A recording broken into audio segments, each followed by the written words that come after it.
Merci Marc. C'est bon le son? Oui, apparemment, très bien. Donc pour commencer cet après-midi, j'ai donc la charge et le plaisir de vous présenter le groupe de travail du comité d'éthique de l'INSERM intitulé « Genre et recherche en santé » qui est animé par Jennifer Merchant, ici présente, et par moi-même. Alors depuis 2013, notre groupe de travail a pour objectif de mener une réflexion éthique sur la contribution des facteurs biologiques, sociaux, culturels et économiques aux inégalités de santé entre les femmes et les hommes, qui sont source de discrimination dans l'accès aux soins et dans la prise en charge médicale. Nous menons également des actions pour améliorer les pratiques de recherche et de clinique.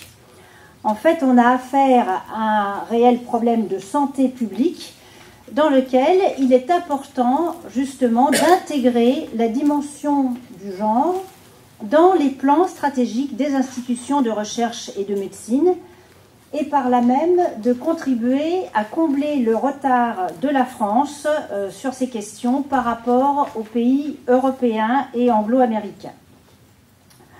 Je rappellerai que c'est aux États-Unis, dans les années 90, qu'a été créée la première institution publique dédiée aux recherches sur femmes, genre et santé. L'OMS a suivi en 1995 avec la création d'un département sur ce thème. Ensuite, en Europe, à partir des années 2000, les pays de l'Europe du Nord, principalement Allemagne, Belgique, Pays-Bas, Suède, Irlande, ont constitué des instituts de recherche publique sur le thème genre et santé. Ensuite, le Conseil de l'Europe, la Commission européenne se sont emparés de la question. En particulier, en 2013, il y a eu la création du projet European Gender Medicine. Certes, c'était une très belle initiative, hélas, pas d'équipe française représentée. Et en 2016, la division Europe de l'OMS a mené des actions pour promouvoir, et elle continue, la santé des femmes et lutter contre les discriminations liées au genre. Alors, si on parle de sexe et de genre, de quoi s'agit-il? Le sexe réfère aux déterminants biologiques, chromosomes, organes génitaux, hormones, qui différencient les mâles des femelles, y compris dans l'espèce humaine. Quant au genre, c'est un concept qui désigne les processus de construction sociale et culturelle des identités et des rapports sociaux entre les sexes. Il est intéressant de se pencher sur la définition de la santé telle qu'elle a été proposée dans la Charte d'Ottawa en 1986, à savoir, il s'agit d'une ressource de la vie quotidienne qui permet d'une part de réaliser ses ambitions et satisfaire ses besoins, et d'autre part d'évoluer avec le milieu ou de s'adapter à celui-ci. Donc nous sommes dans une conception bio-psychosociale de la santé dans laquelle s'inscrit cette notion d'interaction entre sexe et genre. Alors, dans ce processus d'interaction entre sexe et genre, on peut distinguer d'une part les différences de santé entre les sexes qui réfèrent aux caractéristiques biologiques spécifiques telles que les gènes, les molécules, les cellules, les hormones, les organes, etc.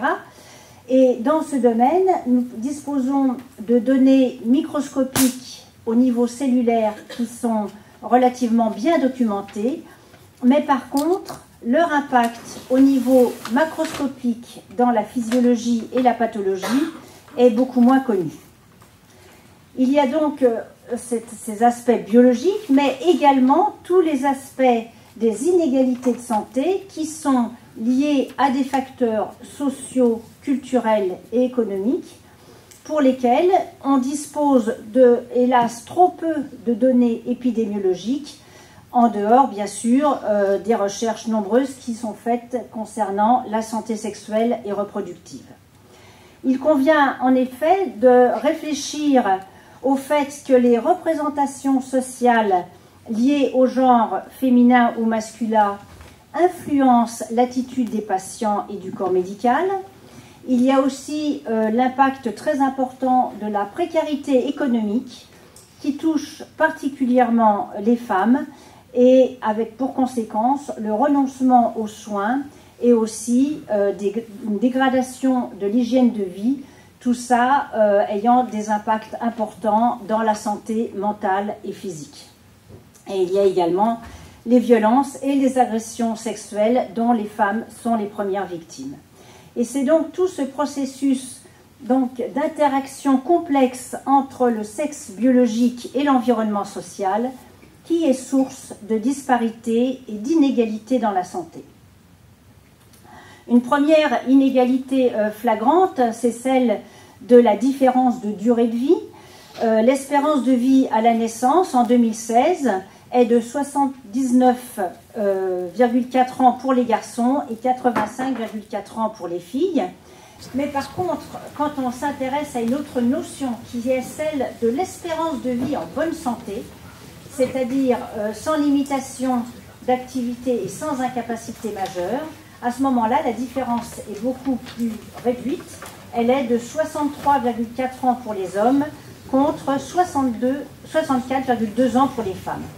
Donc, en conclusion, les femmes vivent certes plus longtemps que les hommes, mais elles passent plus d'années qu'eux en mauvaise santé.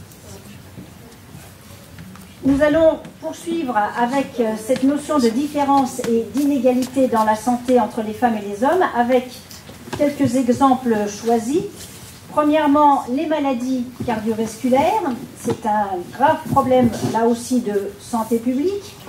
C'est la première cause de mortalité chez les femmes, le cancer du sein n'étant qu'à la 10e place. 56% des femmes meurent de maladies cardiovasculaires contre 46% des hommes. Et les femmes développent les maladies cardiovasculaires en moyenne 10 ans plus tard que les hommes. Donc cette observation est intéressante et bien sûr il faut se demander pourquoi. Longtemps a prévalu l'hypothèse hormonale, sachant que les estrogènes ont un rôle vasoprotecteur sur la fabrication des plaques d'athérome. Et à la ménopause, la baisse des estrogènes rend les femmes a priori plus vulnérables. D'où l'idée d'avoir recours à des traitements hormonaux substitutifs à ces périodes-là. Le problème, c'est que ces traitements hormonaux entraînent des risques d'AVC qui augmentent jusqu'à 30%. Et on notera aussi que depuis 20 ans, l'incidence de l'infarctus a augmenté de 20%, ce qui est énorme, chez les femmes plus jeunes de moins de 50 ans. Donc ces résultats montrent que le rôle attribué aux estrogènes n'est pas suffisant face à d'autres facteurs de risque de l'infarctus qui sont liés au mode de vie. Et cette observation est importante parce que de fait, elle ouvre de nouvelles pistes de recherche. Parmi ces pistes, il y a la reconnaissance par de nombreux travaux du fait qu'il existe des biais dans les diagnostics. Et ces biais sont liés en partie aux normes sociales et aux stéréotypes associés au genre féminin et masculin. L'infarctus du myocarde, en fait, est sous-diagnostiqué chez les femmes car il est vu comme étant une maladie masculine d'hommes stressés au travail. C'est-à-dire que pour des mêmes symptômes d'oppression dans la poitrine, ceux des femmes ont 3 fois plus de chances d'être attribués à des raisons émotionnelles plutôt qu'à des troubles cardiaques. De nombreuses études ont également montré qu'il existe un retard de la prise en charge des femmes par rapport aux hommes en cas d'hospitalisation pour une suspicion d'infarctus. Ainsi, une étude publiée récemment en Angleterre a montré que sur 60 000 cas d'infarctus dans 250 hôpitaux, dans un tiers des cas, les médecins n'avaient pas fait le diagnostic correct chez les femmes. Un autre exemple particulièrement éloquent est celui aussi de l'ostéoporose. Les fractures qui sont liées à l'ostéoporose touchent une femme sur 3 et un homme sur 5. Un tiers des fractures de la hanche chez les hommes est due à l'ostéoporose et le risque d'une deuxième fracture est le même pour les femmes et les hommes. Et à nouveau, dans cette pathologie, on retrouve des biais dans les diagnostics qui relèvent des normes sociales et des stéréotypes associés au genre féminin et masculin. L'ostéoporose est sous-diagnostiquée chez les hommes car considérée comme une maladie féminine associée à la ménopause. Et en conséquence, les hommes sont très rarement évalués et traités contre l'ostéoporose. Et on notera que ce n'est qu'en 1997 que les normes de densité osseuse ont été définies spécifiquement pour les hommes, alors qu'auparavant, ces normes étaient établies chez des jeunes femmes de 25 ans. Donc, quels sont les facteurs de risque de l'ostéoporose? Il y a bien sûr le vieillissement, et à nouveau, on retrouve l'hypothèse hormonale, avec le fait que la baisse des estrogènes au moment de la ménopause rend les femmes plus vulnérables que les hommes. Mais il n'y a pas que ça. Il y a aussi les modes de vie, tels que l'exercice physique et la nutrition, qui sont eux aussi influencés par les normes sociales et les stéréotypes liés au genre. Par exemple, la minéralisation du squelette peut être défectueuse chez les jeunes filles qui font moins de sport et de travaux physiques que les garçons. Et le manque de calcium, de vitamine D ou de protéines peut nuire au squelette des femmes qui sont soumises à l'injonction de la masseur et qui restent parfois aussi trop confinées dans les espaces domestiques. Donc à nouveau, on peut dire que le rôle attribué aux estrogènes n'est pas suffisant pour rendre compte de l'ostéoporose chez les femmes et chez les hommes, et cela, à nouveau, ouvre de nouvelles pistes de recherche. Troisième exemple, l'autisme. Les troubles du spectre autistique en moyenne touchent 4 hommes pour une femme. L'origine de l'autisme fait toujours l'objet de nombreux débats. Rien n'est arrêté encore sur cette question. Et quant à l'origine des différences de prévalence entre les sexes, elle est aussi l'objet de grandes interrogations, et même d'interrogations totales, parce qu'on ne sait pas du tout ce qu'il en est. Mais par contre, ce qu'on sait bien, c'est qu'il existe un retard manifeste dans le diagnostic des filles vis-à-vis des troubles autistiques.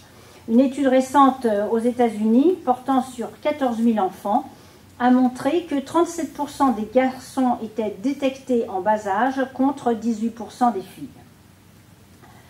Alors, ce retard au diagnostic pour les filles dans le cadre des troubles autistiques est lui aussi influencé par les normes sociales et les stéréotypes de genre.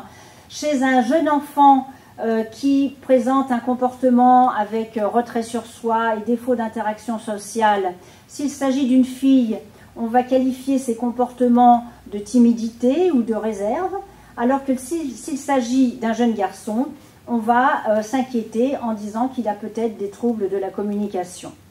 Un autre aspect est celui, plus tard en grandissant, du rapport au langage. Les filles sont plus à l'aise dans l'expression verbale, ce qui va leur permettre de développer des stratégies d'imitation sociale pour compenser leurs difficultés de communication. Et d'une façon générale, les symptômes chez les filles sont bien plus discrets que chez les garçons, et de ce fait, ils sont plus difficiles à détecter par la famille, les enseignants, les médecins, etc. Et cela explique donc que l'autisme est sous-diagnostiqué chez les filles. Donc l'ensemble de ces exemples et beaucoup d'autres vous montrent l'importance de sensibiliser les médecins et les chercheurs à prendre en compte les interactions entre le sexe et le genre dans la recherche et la clinique. Et dans cet objectif, notre groupe Genre et Santé du comité a publié un certain nombre de rapports et également des guides de recommandations pratiques. Nous avons 2 guides de recommandations qui sont publiés en français et en anglais concernant les maladies cardiovasculaires et la recherche en neuroimagerie, et d'autres guides sont en cours de rédaction. Pour justement sensibiliser les chercheurs et les médecins, nous avons également organisé un colloque international dans le cadre des journées INSERM Recherche et Santé, intitulé Sexe et genre dans les recherches en santé, une articulation innovante, qui s'est tenu au mois de novembre 2017 avec la participation de nombreux médecins et chercheurs internationaux. La captation de ce colloque est en ligne sur le site de l'INSERM. Nous avons également eu comme préoccupation de sensibiliser le grand public par une campagne d'information et de prévention.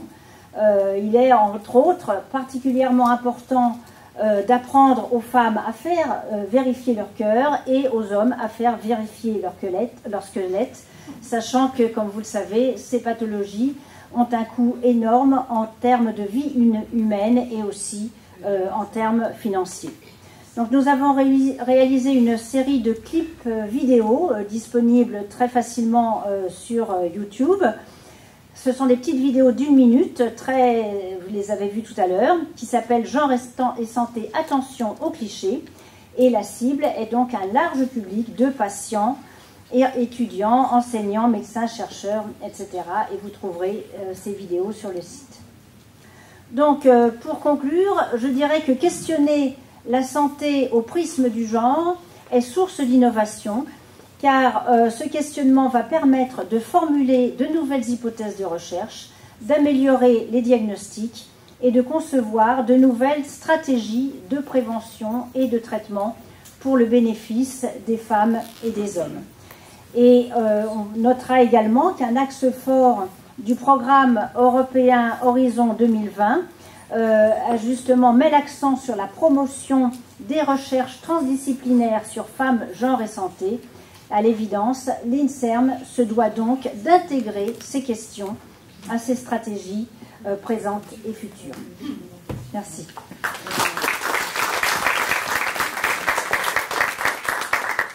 Merci beaucoup Catherine. Donc nous allons écouter, comme annoncé, Nathalie Bajos qui va discuter de manière ferme cette présentation. Bonjour à toutes et à tous. Non, j'ai discuté de manière extrêmement bienveillante cette présentation tout à fait intéressante. Et pendant que j'arrive à trouver mes petites diapos, j'aurais d'abord commencé par vraiment saluer le travail remarquable qui a été fait par ce groupe au sein du comité d'éthique. Je trouve que la présentation de Catherine était extrêmement complète. J'ai pas grand-chose à rajouter. Peut-être présenter les choses d'une manière un petit peu différente, plus avec un point de vue de sociologue.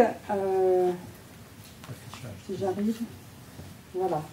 Et je vais même mettre un chronomètre pour être sûr de ne pas dépasser le temps. Voilà, donc je reprendrai de manière un peu du côté aussi des sciences sociales en disant qu'on peut caractériser cette situation sur les questions de genre et santé à partir d'un constat qui peut paraître paradoxal, au sens où, Catherine l'a rappelé, les différences de santé, quels que soient les indicateurs de morbidité ou de mortalité qu'on peut retenir entre les femmes et les hommes, sont attestés dans de très nombreuses recherches en santé publique et en sciences biomédicales. Mais dans le même temps, tu l'as dit rapidement, il y a finalement, comparativement à ce qui se passe dans d'autres pays, finalement assez peu de recherches qui portent sur l'interprétation de ces différences entre les indicateurs de santé, mortalité, morbidité entre les femmes et les hommes, et très peu de recherches également sur ce que j'appellerais les biais de genre dans la recherche en santé. Et c'est ces deux points que je vais reprendre très brièvement.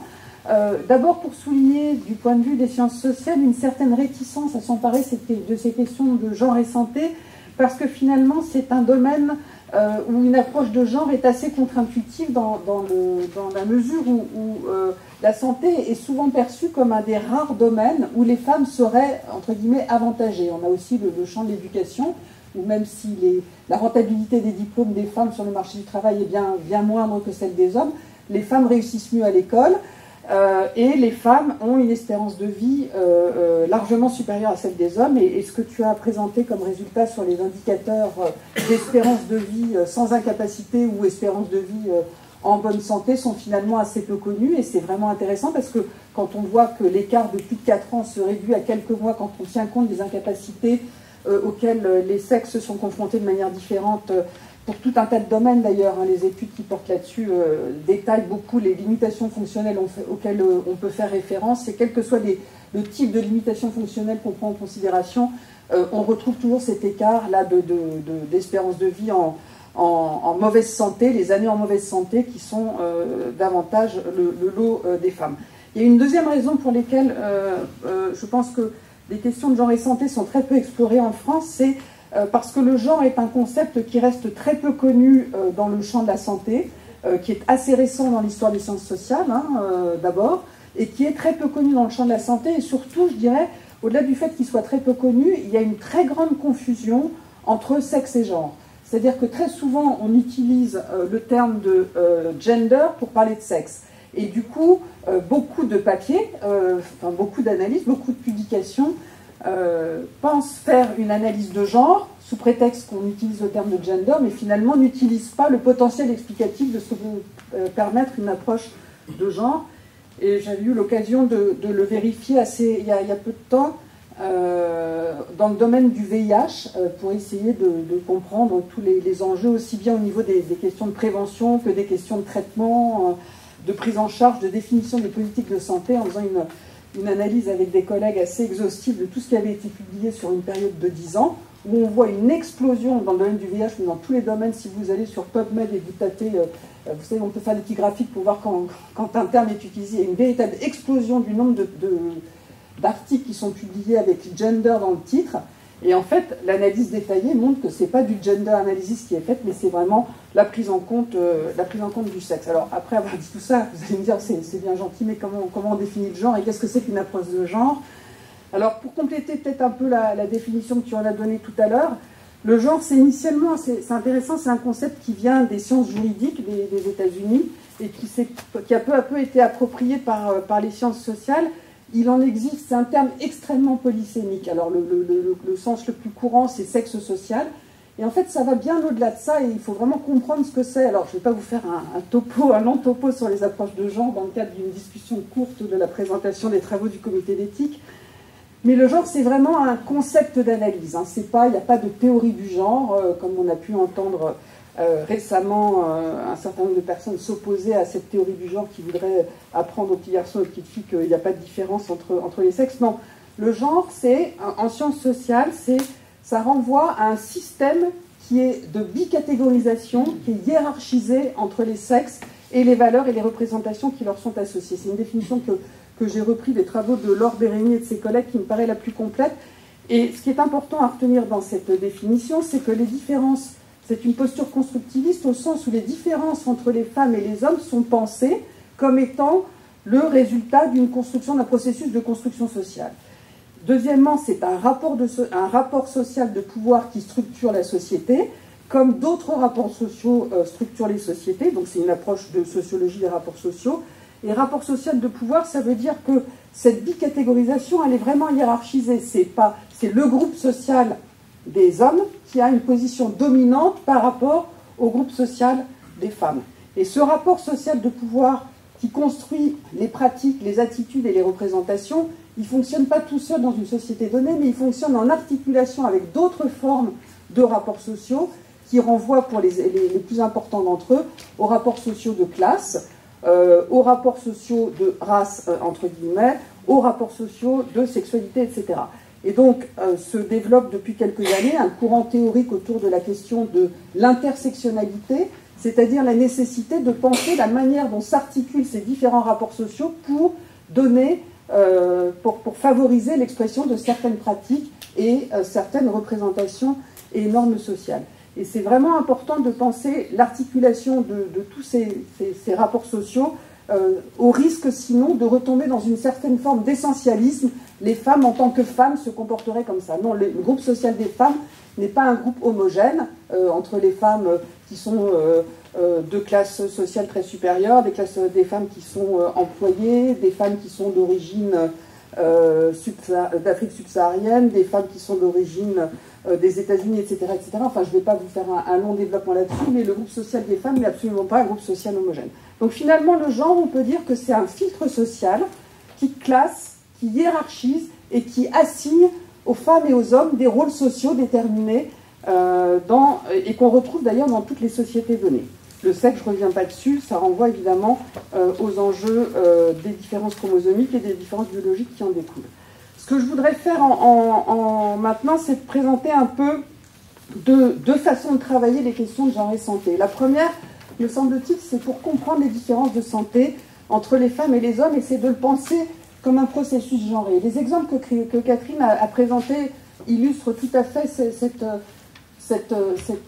idée de processus, parce que c'est finalement un effet cumulatif. D'abord au niveau, si on s'intéresse en bout de chaîne aux indicateurs de morbidité et de mortalité, finalement il résulte de toute une série d'étapes qui passent d'abord par une exposition à des facteurs de risque dont certains relèvent de la génétique et de facteurs biologiques, mais il y a aussi évidemment toute la question des conditions de vie qui intervient à ce niveau-là. Qui va ensuite, la deuxième étape, c'est la perception des symptômes, parce qu'on sait bien qu'avec des expositions similaires à la maladie, les symptômes ne vont pas être perçus de la même façon. Tu as donné l'exemple des maladies cardiovasculaires, qui est un exemple extrêmement frappant, que cette perception des symptômes, elle va ou pas donner lieu, et pas dans les mêmes conditions, à un accès au système de soins, en fonction des ressources sociales, économiques et culturelles des personnes, que ensuite, et toutes ces étapes étant évidemment différentes en raison de l'impact du genre sur les représentations sociales, mais aussi sur les discours préventifs, et ensuite les conditions d'accès au système de soins, et ensuite la question de la façon, peut-être c'est un point que tu n'as pas développé, mais qui me paraît absolument fondamental, des conditions de prise en charge par les professionnels de santé des personnes avec des caractéristiques semblables, à l'exception du sexe. Et je reprendrai juste quelques secondes la question des maladies cardiovasculaires pour compléter ce que tu as dit avec des papiers qui viennent d'être publiés par l'équipe de Danchin à Pompidou, donc qui gère des registres de maladies cardiovasculaires et qui montrent bien que la perception des symptômes, on l'a vu, les symptômes ne sont pas évoqués de la même manière par les femmes et les hommes. Pourquoi? On ne sait pas très bien. Et en particulier, tu as montré le spot de l'INSERM, mais ce qui est intéressant, c'est qu'il y a un spot de la Société française de cardiologie qui incite les femmes à aller à se préoccuper de leur état de santé si elles ont des douleurs qui peuvent évoquer une maladie coronaire, sauf que le spot, sous prétexte de vouloir inciter les femmes à aller consulter, explique qu'une femme qui ressent une douleur thoracique, non, c'est pas un symptôme qui doit l'inciter à aller consulter. Elle, ce sera plutôt des nausées, des vomissements, etc., etc. Donc ce qui pose quand même un sacré problème de passer ce genre de message, alors qu'en fait les femmes, elles expriment sans doute de manière plus différente des mêmes symptômes, elles vont les verbaliser de manière différente ou les ressentir de manière différente, mais pas pour des raisons biologiques ou génétiques, en tout cas pas que, mais aussi parce que le rapport au corps, au langage, etc. est très très différent. Je reviens sur la partie accès aux soins. Les délais médians sont toujours très différents dans la dernière cohorte de Danchin pour la prise en charge d'un infarctus en phase aiguë à l'hôpital.